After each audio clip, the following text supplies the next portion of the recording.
શિયાળામાં ખાવાની મજા પડે એવા આજે આપણે ટોઠા બનાવીશું. એ પણ આપણે સૂકી તુવેરના બનાવીશું.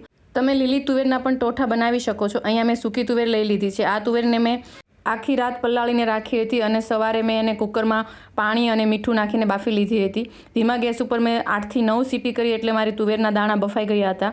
તુવેરાને આપણે એકદમ પોચા રૂ જેવા બાફવાના છે. જો તમારા દાણા થોડા પણ કડક લાગે તો તમે ફરીથી ધીમા ગેસ પર 2 થી 3 સીટી કરી શકો છો.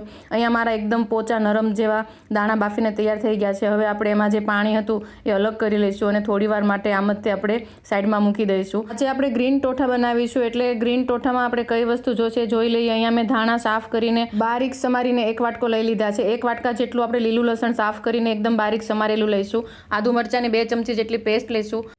થોડા એવા કાજુ કે કાજુના કટકા આપણે લઈ લઈશું અને આ છે તીખા લીલા મરચાં 2 થી 3 જે મેં બારીક સમારીને તૈયાર રાખ્યા હતા અને કાદુનો ટુકડો. લસણની કળીઓ થોડી આપણે છોલેલું લઈ લઈશું. લસણને આપણે હવે અધકચરું વાટી લેવાનું છે. અધકચરું ન તમે વાટો તો તમે લસણની પેસ્ટ પણ નાખી શકો છો. હવે એક લોયાની અંદર આપણે તેલ ગરમ કરવા મૂકીશું. તેલનું પ્રમાણ આપણે થોડું વધારે રાખીશું કેમ કે તેલવાળા ટોઠા વધારે સારા લાગે છે. તેલ ગરમ થાય એટલે એના અંદર આપણે અડધી ચમચી હિંગ અને 1 ચમચી જેટલી આપણે હળદર નાખીશું. આદુ મરચાંની પેસ્ટ નાખીશું. જે આપણે લસણ અધકચરું વાટ્યું હતું એ નાખીશું. સાથે આપણે એમાં તીખા મરચાં અને લીલું લસણ જે સમારેલું હતું એ આપણે અડધો કપ જેટલું નાખીશું અને અડધો કપ એમ જ આપણે રાખી મૂકીશું.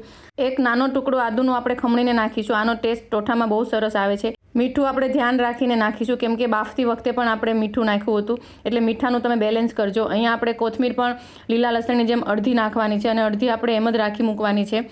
લસણ આદુ મરચાં સતળા જાય અને આપણને મસાલાની સ્મેલ આવવા લાગે એટલે આપણે તુવેર જે બાફેલી તૈયાર રાખી હતી એ તુવેરના દાણા નાખી દઈશું અને સરખી રીતે બધું મિક્સ કરીશું. થોડીવાર માટે આપણે ગેસ ચાલુ રાખીશું જેથી કરીને જે મીઠાનું અને તુવેરનું પાણી હોય એ આપણું પાણી એકદમ સુકાઈ જાય અને આપણે ઢાંકીને 2 મિનિટ આમ જ રહેવા દઈશું. હવે ગેસની ફ્લેમ બંધ રાખીશું અને લીંબુનો રસ નાખીશું. જે આપણે કોથમીર અને લીલું લસણ આપણે બાકી રાખ્યું હતું એ એડ કરીશું. કાજુના ટુકડા એડ કરીશું. અહીંયા તમે લીલું લસણ, કોથમીર, આદુ અને કાજુ તમે તમારા ટેસ્ટ મુજબ વધારે કે ઓછું એમ કરી શકો છો. આ ટોઠાની અંદર થોડી તીખાશ વધારે હશે અને લસણ અને કોથમીર વધારે ચડિયાતા હશે તો આ ખાવામાં ખૂબ જ ટેસ્ટી લાગે છે. આ ટોઠા તમે બ્રેડ સાથે, રોટલી સાથે કે પરાઠા સાથે ખાઈ શકો છો. આ બનાવવાના એકદમ સહેલા છે. સેમ આ જ તે રીતથી તમે લીલી તુવેરના ટોઠા પણ બનાવી શકો છો. આ ટોઠા ખાવામાં ખૂબ જ ટેસ્ટી લાગે છે તો એકવાર જરૂર બનાવો.